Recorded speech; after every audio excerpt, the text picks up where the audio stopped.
Hello everybody, I am Fumincho, and today we're going to be talking about the final episode of Made in Abyss Season 2, Gold.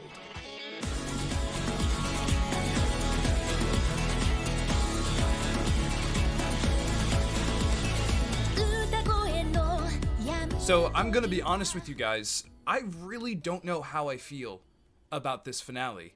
I feel like I should really let this episode permeate and think about it more and give my thoughts on it later. And I probably will in some way, shape, or form. However, I don't know if I hate this episode or if I love this episode. It is a good episode. Let's get that right. It is a good episode. It does the thing, right? It does the thing. It concludes this arc in a nice way. There's a little bow on top by the end of this episode. The final sort of act of this finale I thought was just beautiful. The moment between Faputa and Vueko in that cave was one of the more powerful moments in the entire series. Very emotional, very heavy stuff there. But I felt kind of disconnected from a lot of the emotionally heavy scenes in this episode, and that might be a me problem. That might just be because we took a week off and I'm not like in this world at this moment. I'm not quite sure, but I definitely felt a little disconnected from that. I think the pacing of this episode was a little off. In some ways, there was a lot of hard cuts. There was a lot of like jumping between scenes. There was a lot of like, oh wait, when did Reg get here? How did Reg save her from going to the pit when we were way over here? And then he shot his arm all the way in an arc and went all the way down this abyss and grabbed her and pulled her all like, I don't know if that's right. I don't know if that's okay. Now again, before I continue critiquing this episode, please understand, I don't hate this show. I love the show. I critique this series because I love this series. I would not be here recording a video about this series if I didn't care about this series. If I didn't care about this finale, I would have just skipped it. I would have said, nah, I'm not going to do it. Or I would definitely be a lot more damning in my review. And it's certainly not the case. I do think this episode had a lot of redeeming qualities, a lot of great moments, filled with emotion and action and big moments. I just think that it might not have stuck the landing as well as I wanted it to. I had very, very high hopes and high expectations for this finale, for the wrapping up of this arc, and there's nothing really to grab onto. Like, there's nothing really, I don't know, there's nothing to like, oh, okay, so that's why, there was no more twist. I feel like they sort of, I think like maybe episode 10, everything was kind of like said. Everything was sort of said, and like now we're just moving forward just to conclude this thing. I feel like the actual arc and the main story beats of the arc really concluded in like episode 10, where like we finally understand everything. Obviously there's this realization that Reg has where it's like we shouldn't be trying to stop her. This is what has to happen, and that realization comes in a way that I don't particularly like. I think that could have been bridged a little better there, could have been written a little better there, if I'm being totally real. Again, don't crucify me, please. I'm very scared to critique the show because I know this series has such a big fan base and has such a adoring fan base, especially for characters that I actually dislike, like Faputa. But there were some moments that I felt just, again, tremendous disconnect from. Right from the beginning of this episode, we have Faputa in action, just tearing up these weird snake horse things. Hashtag snake horse. They rule. I love those things. And they make sounds in this episode too. They sound like weird demon horses. That's scary, and they're just formidable. They are probably the scariest beast we have seen in the Abyss thus far. They are terrifying creatures, and kind of majestic. I really, really like how they're animated. I really, really love those things. I love that part of this episode. I love that these just regular monsters of the Abyss, these regular creatures, are really posing a tremendous threat on our characters, on Faputa, on Reg, the main character of the series. These are just regular monsters in the Abyss. There's probably hundreds of these, and yet they are struggling, and I do really, really like that thematically, how the Abyss is biting back, how the Abyss is still very fucking dangerous. Yeah, we have Faputa, she's a demon princess girl, she can destroy the world essentially, but that thing is stronger than her, and I really, really like that. I like that sort of balancing act that this series does throughout. It's like, yeah, you thought Bondrewd was strong, check this shit out. And it's like, oh, okay, got you. There's no beating the Abyss, and we see that plain and simple with Vueko turning into a hollow, which I thought it was probably the hardest moment to watch. I really like really love Vueko's through line in this episode, and sort of her realizations and sort of her at peace sort of at the end. The moment where her teeth start falling out and her face gets morphed, that was hard to watch and very well animated, and just a very tragic scene. Exceptional, in my opinion. And the OST, Kevin Penkin, I think I've tried to mention the OST at least once in every one of these reviews. This episode was just like the greatest hits of the entire season. Like, I think they played like almost every single track in the entire season. I think they added vocals to a track that didn't have vocals before. That was really, really cool. Swaying stuff, action-packed stuff. There was like stuff that reminded me of John Williams. Like, it was just fabulous. I absolutely adored the OST here. I think Kevin Penkin is definitely going places. Definitely going places. Like, in terms of his career, I think this really showed what he can do with the soundtrack, with thematically creating music that can work within this world and with these characters. Just truly touching. And again, the final track, Gravity, I loved it when they first played it. I loved it when they played it here. I thought it really, really worked because we are kind of grasping at everything that's happened throughout this entire season at this final shot of Thapida kind of looking out into the distance, into the abyss, and we see this like star basically. I really, really loved that. I think that scene, that was powerful. That was definitely powerful. Sorry if I seem all over the place with my review here. I think this episode was kind of all over the place. One of my biggest gripes though, and I want to just kind of get it out of the way now, is the dialogue, actually. I was just not very fond of. There's a lot of high concept, sort of pie in the sky dialogue from Wazukyan, from Vueko, narration, and it's just a lot of like, look at this stuff. Like, there's not, again, yes, they're pretty words and they're put together, and I get the gist of the message. I just think there's a more simple way to sort of explain these things. I think they kind of reiterate a singular message multiple times, and that's kind of like irksome. Like, you said that already. Like, why are we saying this again? Yeah, we know of the value. We know of that thing. And I know that that's like a cheap shot. That's kind of mean. This is a thing that just anime does in general, is has these like heavy dialogue scenes that just kind of don't really make sense or go anywhere. I might be over critiquing here, and I apologize for that. But I just found the dialogue, this is where my true disconnect in this episode really came from, was from the dialogue. I was just really kind of, none of the words were hitting me. I'm like, this is so pie in the sky and like outer concept stuff that like, let's ground this. Let's put it back down here and just talk about what is happening right now. Not about the future or the stars or the curses or the blessings or the values. Let's talk about like, oh, we might die here. This is scary. It doesn't feel like these characters are in danger. It doesn't feel like oh my god, is Red gonna die? Like, I don't feel like there's any weight to the actual situation that's happening right now. I think there's weight to the entire arc, and this is sort of the conclusion to that, and I feel that that's where the magic happens in this episode. But I don't feel like our characters are scared or terrified, or, you know, and I miss that aspect of it, because I felt that during the first season. I felt that those moments for those characters when Riko gets her arm all screwed up by the poison. You feel that shit. You're like, oh my god, this is scary. This is terrifying. She might die here. And we see that through Reg. We see that through Nanachi, just like sort of the realization of the situation that she might not make it out of this. And I really, really dig that stuff. And I really dig the stuff with Reg and Midi, that whole aspect, that whole character moment. I truly understood. I truly felt that. Obviously, there was a lot of heavy-handed dialogue for sure in the first season as well.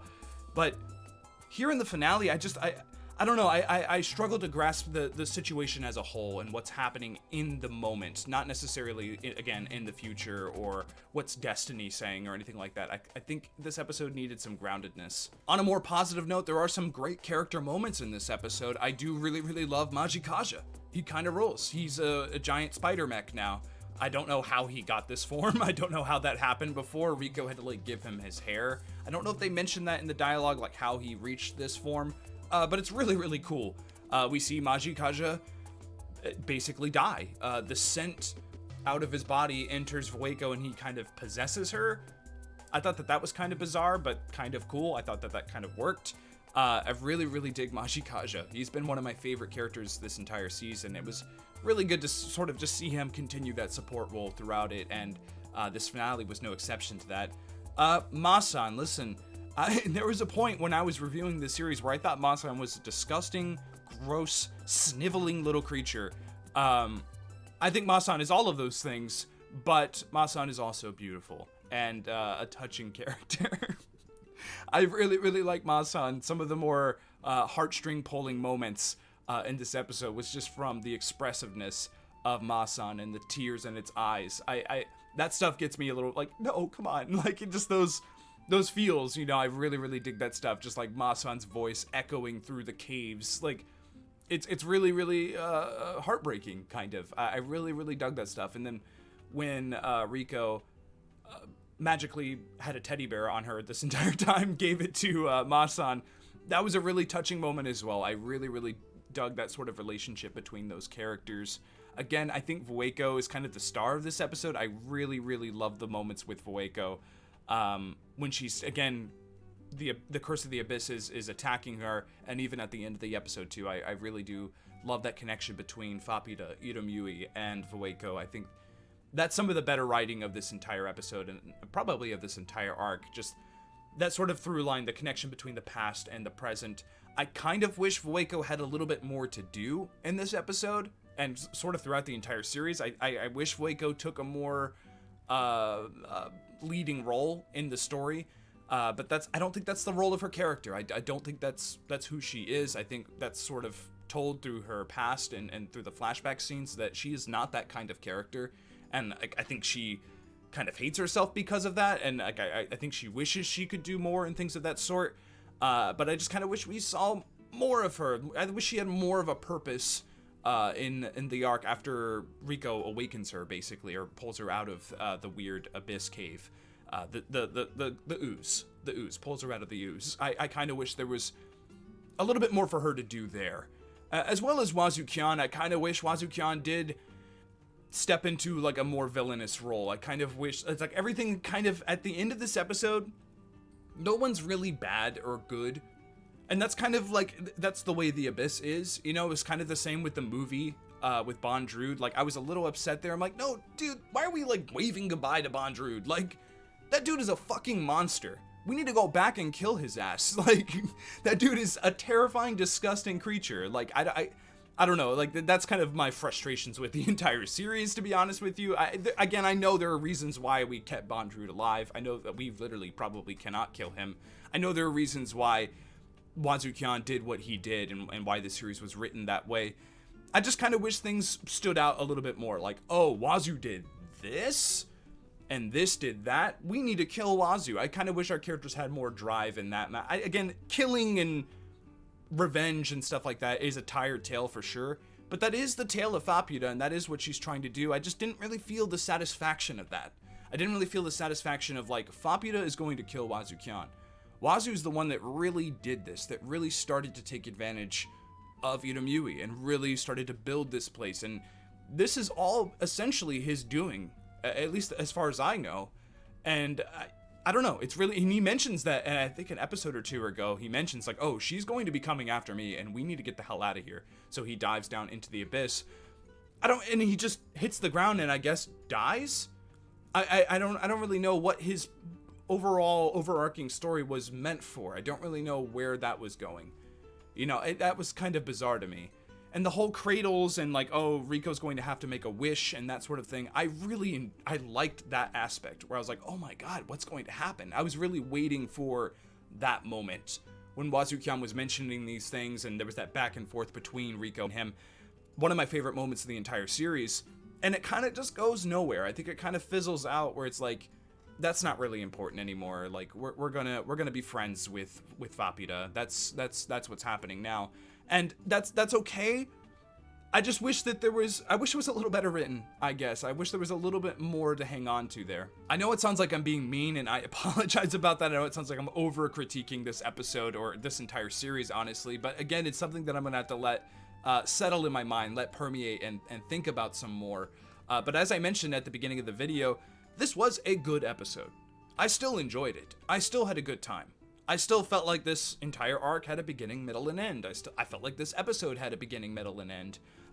There was a lot of great aspects to this episode that really sort of highlighted everything that they've built so far in season 2. The stuff with Gabaroon, I really, really dug. I don't really know what place it has in this episode. I kind of feel like this should have been like 2 episodes ago, where this scene was placed. Again, I'm critiquing, I apologize. I don't really know why it's here. Like, why are we, Gabaroon died, like, was that 2 episodes ago, or was that an episode ago? Like, I kind of wish that was there instead of here. I don't know. Regardless, I really, really dug that stuff. I really, really dug those moments of them meeting, and it was really quirky and fun, and seeing the connection where, you know, Nanachi, Riko, and Reg sleeping, and seeing that connection, like, I'm gonna take this hair so I can create a sort of ward of beast for them. Like, she was kind of watching out for them there. Really, really dug that. That was kind of nice. We all knew that was what happened, but it was kind of cool to see it, to be honest. I think we should have saw it earlier. I think that, again, that should have been 2 to 3 episodes ago, but I really, really dug that moment. It's the beginning of the episode. You kind of just feel for Falpita a little bit more. It definitely gives her more humanity, more emotion, and you start understanding that she is capable of being a caring character. You know, we've seen that with Reg and with Gabaroon, and I don't know. I really, really dug that stuff there. Again, really, really enjoyed the Waco stuff. Really enjoyed the final moments of this episode. Love Mugi. Love the cast of characters. I love a lot of aspects of this episode. I just think some of the flaws stand out and peek out a little bit more than they should. And a series that has been as borderline perfect as Made in Abyss, those flaws like feel way more visible than they would on any other series. Again, I'm kind of putting things under a microscope here and overanalyzing things, because this series has been by far fabulous. Like, just absolutely fabulous. It has been an excellent series, basically beginning to end, and I'm counting the movie and season 1. It has been a fantastic series. There's just been some hiccups here and there in terms of the writing and in terms of sort of the direction of the episodes. I didn't like last episode either. I still stand by it. I think that's the worst episode of the entire series. Just straight up. I easily the worst episode of the entire series, episode 11. This was far better than that. Far better than that episode, and I think it's not the best episode of this season, you know, and that's kind of what you want out of a finale, right? You want it to be the best episode of the entire season. This is the moment, the culmination of everything. The best animation, the best music, the best huge, you know, bombastic moments, and I think that we got that again in episode 10 and episode 9 a little bit as well. I think we got those moments there, and I think that's okay. I think I can come to terms with that. Again, this is an episode that I'm going to have to think about some more, and again, I will talk about it some more in the future. Look forward to that. But as of now, I'm left a little bit underwhelmed by the finale. What do you think of my thoughts on this week's episode? Am I wrong to think this? Am I being cruel? Am I being mean? Comment down below and give me your thoughts, not only on my perception of the series, but also yours. What do you think of this finale? Do you think that it strung along everything correctly? Do you think that it was put together right, directed well?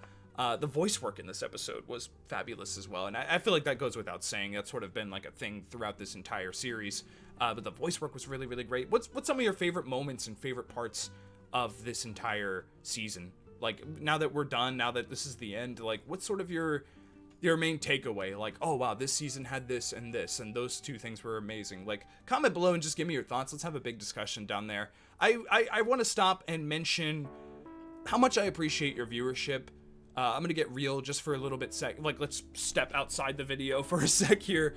I have basically given up on YouTube, you know, last year. I really kind of put the channel in a place that I don't particularly like, you know. I stopped trying, and recently with this series, I started trying again, and I started putting work into the editing and the thumbnails and the overall production, and some of the comments like, oh, look at the camera, look at the actual lens, or, oh, you sound quiet, can come off as rude at times, but I definitely appreciate them because they're things that I'm working on. They're things that make these videos better.